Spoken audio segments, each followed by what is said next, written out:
So, hello, my name is Luca, and I've been in Africa. I've been living in Africa for 8 years in Addis Ababa. 8 years. 8 Ethiopia. Years. Yes, in Ethiopia. And I visited in Africa,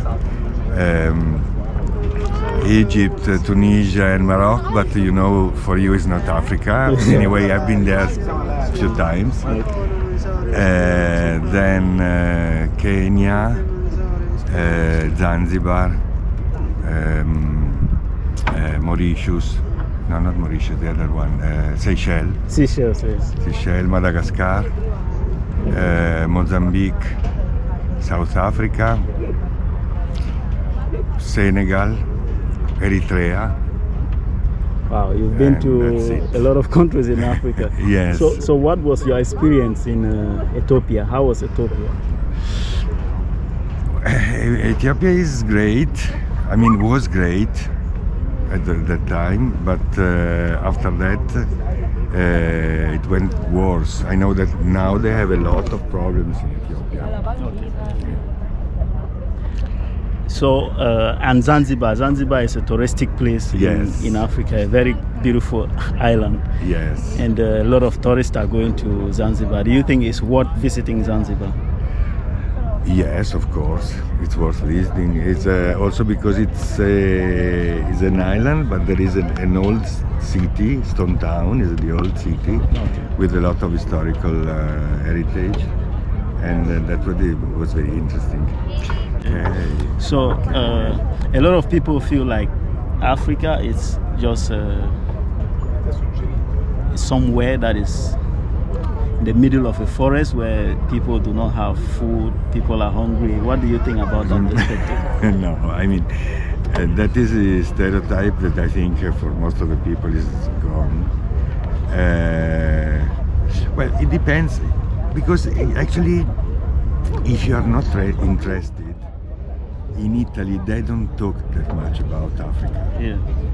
So I know because I'm interested, I experienced, I've been living there, so whenever I have some information from Africa, I'm interested. So one question here. Can you advise somebody to visit Africa?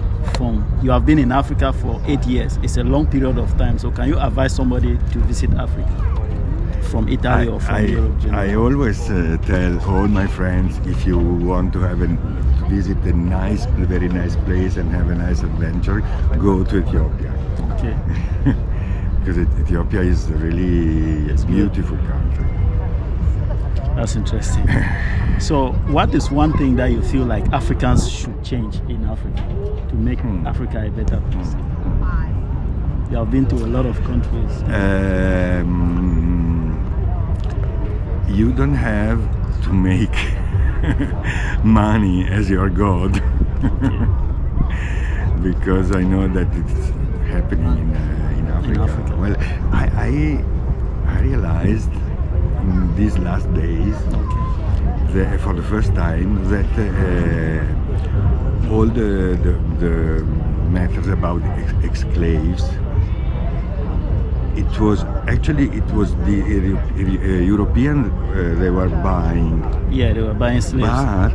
But there are also African people who were catching and selling. Yeah, it's like the middleman. There were Africans that were catching the people to sell for the Europeans. Okay. So I mean, yeah, that is something we never talk about. It's a good point, because if an African can take his brother to sell for money, then it's a call for concern. It means that there's so much value for money than even the human itself. No, come again, the first. I say that if an African can take his brother to sell for money, it means that he has so much value for money than to a human being. Yeah, so it's really a good point. Thank you very much. It was nice to have you. Thank you.